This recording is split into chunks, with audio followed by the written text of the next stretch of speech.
Christian Novels Audiobooks, The Story of Wayne and Jean Vozzolo, The Cross Penny.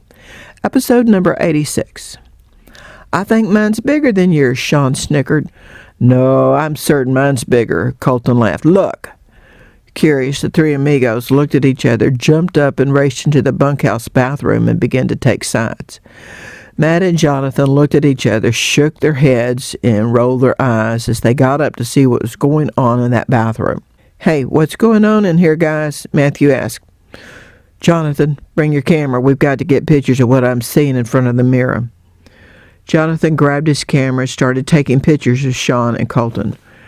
They had their shirts off and were comparing the size of their bruises, whelps, and scars on their backs, ribs, and upper arms. Where did you guys get those? Matt asked. I got the newest one Thursday from my foster dad. He was drunk and I got in his way. I knew better, but oh well. I guess I deserved that beating, Sean said, and I got a lot of them. See all these scars? How did you get yours, Colton? Matt pointed to Colton's whelped back. They said it was my birthday spanking. I got it Friday. It sure didn't feel like a good birthday present to me. I was really afraid Mr. Vozzolo was going to hit me when he found out I took his tomato. I only took one. Matt answered before the three amigos could. For your sake, we're very thankful you only ate one. He would have beat me if I'd ate two. He squished his nose and furrowed his black brow.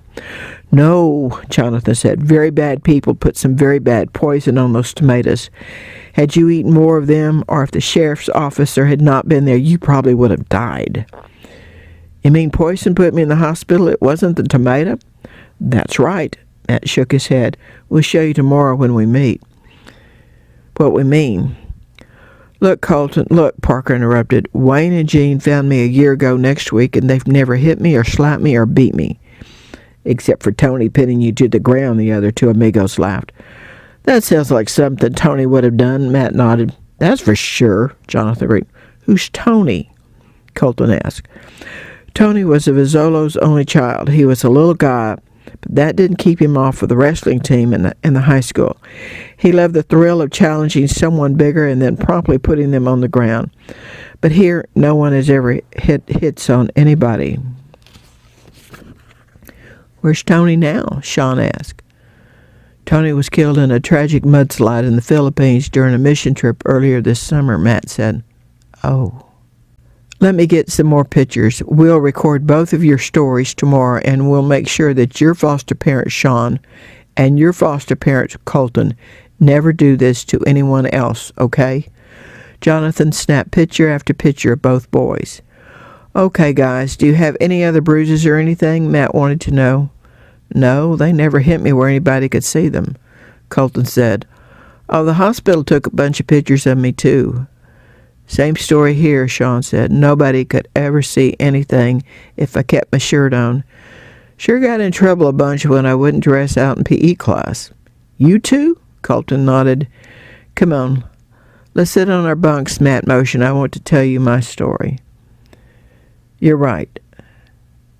Our story. The Vozzolos picked me up from that horrible bus station, Matt started, and me the next week, Jonathan added. Just like they did us, Eli pointed out. Parker and Jada nodded their heads. I had the bunk you're in, Sean, and Jonathan had the bunk you're in, Colton. But you have different mattresses. Jonathan interrupted. Matt and I became the forever brothers we never had, or if we had, we never knew about them. We went to school together, worked on homework together, played ball together. The Vozzolos never missed a single game either, Matt continued. They haven't missed a single welding competition for us either, Parker exclaimed. We decided we both wanted to go to college, and we went together, and then on to law school together, Matt continued.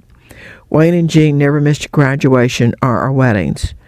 Now we have a law office together and work very hard to stop bad people from doing bad things. Our wives consider each other as sister-in-laws. Our children consider each other as first cousins, and his kids call me Uncle Jonathan, and my kids call him Uncle Matt. Matt interrupted, and sometimes Jonathan and I forget we're not biological brothers, but we are true brothers, and brothers stick together and help each other out. You three are well on that path, and you, Sean and Colton, you You look like you two might be heading down that path too. We are the 5 amigos, not 2 and 3, Jaden declared. Actually, we are the 7 amigos, including Sophie and Sammy. That's right, and we are brothers and one sister with different last names. Eli reached out and touched the 4 other teens. Mark chimed in. And we have the same loving forever parents, Wayne and Jean Vozzolo, plus tons and tons of big brothers like you two. He pointed to Matt and Jonathan.